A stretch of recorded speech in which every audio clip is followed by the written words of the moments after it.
మామూలుగా 14 ఏళ్ల వయసులో పిల్లలు ఏం చేస్తూ ఉంటారు? 90స్లో పుట్టిన వాళ్ళమైతే గోలీలాట లేదా కర్రాబిల్ల లాంటి ఆటలు ఆడుంటాం. అవి కాకపోతే టీవీలో పవర్ రేంజర్స్, బెన్ 10 లేదా డ్రాగన్ బూస్టర్ లాంటి షోలు చూసేవాళ్ళం. ఇక ప్రజెంట్ జనరేషన్ విషయానికి వస్తే 14 ఏళ్ల పిల్లలంటే ఇన్స్టాగ్రామ్లో రీల్స్ చేయడమో లేకపోతే మొబైల్లో గేమ్స్ ఆడుకోవడమో చేస్తున్నారు. అయితే బీహార్కు చెందిన ఒక 14 ఏళ్ల కుర్రాడు మాత్రం వీడియో గేమ్స్ ఆడుకోవాల్సిన ఏజ్లో ప్రపంచంలోని అతిపెద్ద T20 లీగ్లోకి ఎంట్రీ ఇచ్చాడు. అంతేకాదు డెబ్యూ మ్యాచ్లో తను ఆడిన ఫస్ట్ బాల్కే సిక్సర్ కొట్టాడు. అలాగా తర్వాత గుజరాత్ టైటన్స్ టీం మీద ఏం మాత్రం భయం లేకుండా బ్యాటింగ్ చేసి కేవలం 35 బంతుల్లోనే సెంచరీ బాధేసి అందరికీ షాక్ ఇచ్చాడు. బలమైన సంకల్పం ఉంటే తన వయసు కంటే ఎక్కువ ఎక్స్పీరియన్స్ ఉన్న బౌలర్స్ను సైతం ఉతికారేయచ్చు అని చెప్పి తన ఆటతో ప్రూవ్ చేశాడు. ప్రపంచానికి వెలుగునిచ్చే సూర్యుని తన పేరులో నింపుకొని క్రికెటర్ అవ్వాలనుకునే చాలామందికి ఇన్స్పిరేషన్గా నిలుస్తున్నాడు. అతనే the boss baby Vaibhav Suryavanshi. So 14 ఏళ్ల ఈ కుర్రాడి విధ్వంసం ఎలా ఉంటుందో మనం ఆల్రెడీ ఆర్ఆర్ వర్సెస్ జీటీ మ్యాచ్లో చూసాం. ఒక్క సెంచరీతో ఎన్నో ప్రపంచ రికార్డులను బ్రేక్ చేసి టాక్ ఆఫ్ ది టౌన్లా మారిపోయాడు. పెద్ద పెద్ద దిగ్గజాటగాళ్ళు సైతం ఆశ్చర్యపడేలా చేసి తన పవర్ఫుల్ బ్యాటింగ్తో ఒక సెన్సేషన్ని క్రియేట్ చేశాడు. అయితే అసలు ఈ కుర్రాడి కథ ఏంటి? ఇంత చిన్న వయసులో కలలో సైతం ఎవరు ఊహించినటువంటి అద్భుతాలు ఎలా చేయగలుగుతున్నాడు?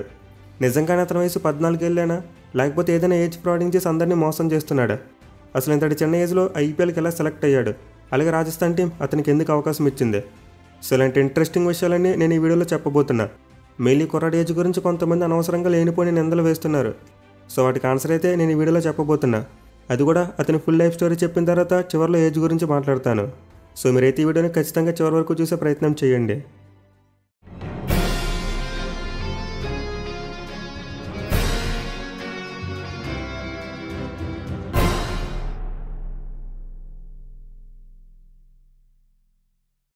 సూర్యవంశీ పూర్తి పేరు వైభవ్ సంజీవ్ సూర్యవంశీ. అలాగే ఇప్పుడు అందరూ అతని ముద్దుగా ది బాస్ బేబీ అని పిలవడం మొదలుపెట్టారు. ఇక వైభవ్ 2011 సంవత్సరం మార్చి 27వ తేదీన బీహార్లోని మోతీపూర్ అనే ఒక మారుమూల ప్రాంతంలో జన్మించాడు. తండ్రి పేరు సంజీవ్ సూర్యవంశీ. ఈయన తమకున్న భూమిలో వ్యవసాయం చేసుకుంటూ కుటుంబాన్ని పోషించుకునేవారు. అయితే సంజీవ్ గారికి క్రికెట్ అంటే చాలా ఇష్టం. ఆయన తన యుక్త వయసు నుండే క్రికెట్ ఆడుతూ పెద్ద ఆటగాడిలా మారాలని చెప్పి కలలు కన్నారు. కానీ కొన్ని కారణాలతో ఆయన కల కలగానే మిగిలిపోయింది. అయితే వైభవ్ సూర్యవంశీ పుట్టిన తర్వాత ఆయన కలలకు మళ్ళీ రెక్కలు వచ్చాయి. తాను సాధించలేకపోయిన కలను తన కుమారుడి ద్వారా సాధించాలని చెప్పి నిశ్చయించుకున్నారు. అండ్ దీనికి తగ్గట్టే చిన్న వయసు నుండి వైభవ్ను క్రికెట్ ఆడమని చెప్పి ప్రోత్సహించారు. ఇక తండ్రి ఆశయానికి తగ్గట్టు వైభవ్ కూడా ఆట మీద చాలా మక్కువ చూపించాడు. 4 ఏళ్ల వయసు నుండి బ్యాట్ పట్టుకుని బాల్ను బలంగా కొట్టడం స్టార్ట్ చేశాడు. దీంతో కొడుకు ఆట చూసిన సంజీవ్ గారు ఎంతగానో మురిసిపోయేవారు. అంతేకాదు వైభవ్ కోసం తన ఇంటి వెనక ఉన్న పొలంలో ఒక చిన్న ఆట స్థలాన్ని ఏర్పాటు చేయాలని చెప్పి నిశ్చయించుకున్నారు. అండ్ దానికోసం స్వయంగా ఆయనే రోజంతా కష్టపడి ఆ స్థలాన్ని బాగా చదును చేసి కొడుకు కోసం ఒక చిన్న ప్లే గ్రౌండ్ని సిద్ధం చేసి ఇచ్చారు. దీంతో వైభవ్ తన ఇంటి వెనకే రోజంతా క్రికెట్ ఆడడం మొదలుపెట్టాడు. అయితే కొడుకు కోసం గ్రౌండ్ తయారు చేస్తే సరిపోదు, అతనికి బౌలింగ్ చేయాలని చెప్పి స్వయంగా సంజీవ్ గారే గంటల తరబడి వైభవ్కు బౌలింగ్ చేసేవారు. ఒకవేళ ఆయనకు వేరే పనులుంటే చుట్టుపక్కల ఉన్న పిల్లలను పోగు చేసి వైభవ్కు బౌలింగ్ చేయించేవారు. సో విధంగా 8 ఏళ్ల వయసు వచ్చే వరకు ఇంటి వద్ద తండ్రి ద్వారా క్రికెట్ నేర్చుకున్న వైభవ్ ఆటలో మంచి పరిణితి సాధించాడు. కానీ క్రికెట్లో ఉన్నత స్థాయికి వెళ్ళాలంటే ప్రొఫెషనల్ ట్రైనింగ్ అనేది చాలా ముఖ్యం.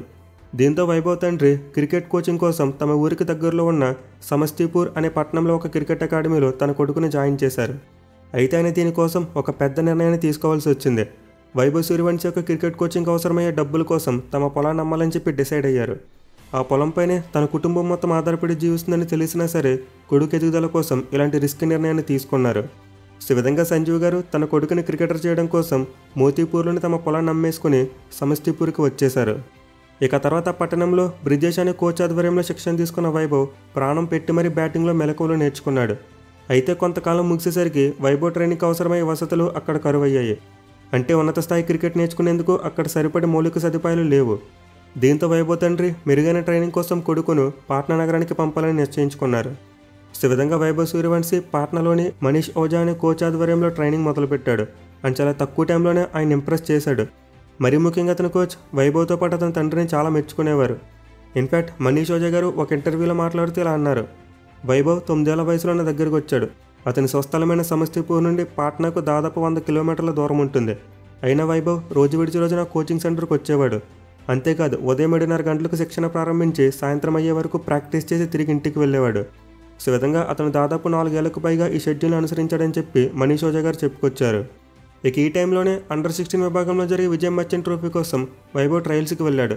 కానీ వయసు మరీ తక్కువ కావడంతో అతను ఎవరూ సరిగ్గా పట్టించుకోలేదు. అయితే అతను ఏమాత్రం నిరాశపడకుండా హిమాన్ ట్రోఫీ అనే ఒక జిల్లా స్థాయి టోర్నమెంట్లో పాల్గొని తన పవర్ ఏంటో చూపించాడు.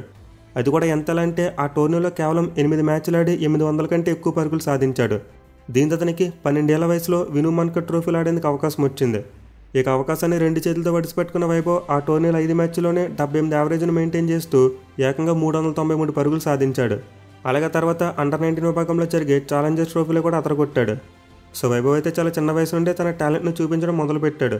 దీంతో అతని టాలెంట్ చూసిన తర్వాత ఏజ్తో సంబంధం లేకుండా అవకాశాలు వాటంతటా అవే తన్నుకొచ్చాయి. ముందుగా అండర్-19 విభాగంలో ఇండియా బి టీంకు సెలెక్ట్ అయ్యాడు. అండ్ అక్కడ కూడా రాణించడంతో ఏకంగా బీహార్ తరపున రంజీ ట్రోఫీలు ఆడేందుకు అవకాశం దక్కింది. అది కూడా కేవలం 12 ఏళ్ల వయసులోనే. సో ఈ టైంలో తనకు ఎదురైన అనుభవాల గురించి వైభవ్ ఒక ఇంటర్వ్యూలో మాట్లాడుతూ ఇలా అన్నాడు. నా ప్రదర్శన చూసి చాలామంది సీనియర్లతో పాటు నా టీమ్మేట్స్ కూడా నాకు మద్దతు ఇచ్చారు. మా బోర్డు ప్రెసిడెంట్ అయిన రాకేష్ తివారీ సార్ ఆటలో నా ప్రాథమిక అవసరాలను తీర్చి ఎంతగానో సహాయం చేశారు. అలాగే నన్ను బాగా పెర్ఫామ్ చేసి రంజీ ట్రోఫీ జట్టులో స్థానం సంపాదించాలని ఎంకరేజ్ చేశారు. ఇక తర్వాత నా కష్టానికి ప్రతిఫలంగా రంజీ టీంలో నా పేరును చూసి నిజంగా చాలా సంతోషపడ్డా అని వైభవ్ చెప్పుకొచ్చాడు. సో వైభవ్ సూర్యవంశీకి అయితే చాలా చిన్న వయసులోనే ఫస్ట్ క్లాస్ క్రికెట్ ఆడేందుకు అవకాశం దక్కింది. ఇన్ఫ్యాక్ట్ అతను 2024 సంవత్సరం జనవరి 5వ తేదీన బీహార్ టీం తరపున తన రంజీ డెబ్యూ చేశాడు. దీంతో 1986 సంవత్సరం తర్వాత ఫస్ట్ క్లాస్ క్రికెట్లో అరంగేట్రం చేసిన యంగెస్ట్ ఇండియన్ ప్లేయర్గా రికార్డుని క్రియేట్ చేశాడు. అంతేకాదు తన మొదటి మ్యాచ్లో అపోనెంట్ టీంలోని ముంబై ఆటగాళ్లను సైతం తన బ్యాటింగ్తో ఆశ్చర్యపరిచాడు. ఇక ఆ తర్వాత చూసుకున్న వైభవ్ గతేడాది సెప్టెంబర్లో చెన్నై వేదిక ఆస్ట్రేలియాతో జరిగిన ఒక యూత్ టెస్ట్ మ్యాచ్ ద్వారా ఇండియా అండర్-19 జట్టులోకి ఎంట్రీ ఇచ్చాడు. అయితే ఆ మ్యాచ్లో అతను ఎవరు ఊహించిన విధంగా 58 బంతుల్లోనే సెంచరీ కొట్టి అందరికీ షాక్ ఇచ్చాడు. 13 ఏళ్ల కుర్రాడు ఇంత ధైర్యంగా ఆస్ట్రేలియా లాంటి ఒక పెద్ద టీం మీద వేగంగా సెంచరీ కొట్టడం ఏంటని చెప్పి అందరూ నోరెళ్లబెట్టారు. అయితే అక్కడ సాగిన వైభవ్ యూఏఈ వేదిక జరిగిన అండర్-19 ఏషియా కప్లో చాలా అద్భుతంగా రాణించి ఇండియా టీం ఫైనల్కు చేరుకోవడంలో కీ రోల్ ప్లే చేశాడు. అలాగే తర్వాత గతేడాది విజయ్ హజారే ట్రోఫీ ద్వారా తన లిస్ట్ ఏ డెబ్యూ చేసి అక్కడ కూడా తన పవర్ ఏంటో చూపించాడు. అతి చిన్న వయసులో లిస్ట్ ఏలో డెబ్యూ చేసిన ఆటగాడిగా రికార్డును క్రియేట్ చేయడంతో పాటు బరోడాపై కేవలం 42 బంతుల్లోనే 71 పరుగులు సాధించాడు. దీంతో వైభవ్ లిస్ట్ ఏ క్రికెట్లో హాఫ్ సెంచరీ చేసిన యంగెస్ట్ ఇండియన్ ప్లేయర్గా చరిత్రకు ఎక్కాడు. ఇదంతా క్లోజ్గా అబ్జర్వ్ చేసిన Rajasthan Royals team IPL 2025 mega ఆక్షన్కు ముందు నాగపూర్లో ఒక ట్రయల్స్ క్యాంప్ని ఏర్పాటు చేసి అక్కడికి వైభవ్ని పిలిచారు. అండ్ దెన్ ట్రయల్స్లో భాగంగా RR batting coach Vikram Rathore ఒకే ఓవర్లో 17 పరుగులు కొట్టాలని చెప్పి వైభవ్కు టార్గెట్ పెట్టారు. అయితే వైభవ్ చూసుకుంటే కేవలం 3 బంతుల్లోనే వరుసగా 3 సిక్సర్లు బాధేసి ఆయనకు షాక్ ఇచ్చాడు. దీంతో ఖచ్చితంగా ఈ కుర్రాన్ని మన టీంలోకి తీసుకోవాల్సిందని చెప్పి బ్యాటింగ్ కోచ్ విక్రమ్ రాథోడ్ పట్టుబట్టి మరీ ఆక్షన్లో వైభవ్ పేరును నమోదు చేయించారు. అయితే ఆక్షన్లో అతని బేస్ ప్రైస్ని 30 లక్షలకు కొనేద్దామనుకున్న రాజస్థాన్ టీంకు ఢిల్లీ ఓనర్ షాక్ ఇచ్చారు. ఆర్ఆర్ టీంతో పోటీపడి మరీ వైభవ్ని దక్కించుకోవాలని చూశాడు. కానీ రాజస్థాన్ టీం ఎక్కడా తగ్గలేదు.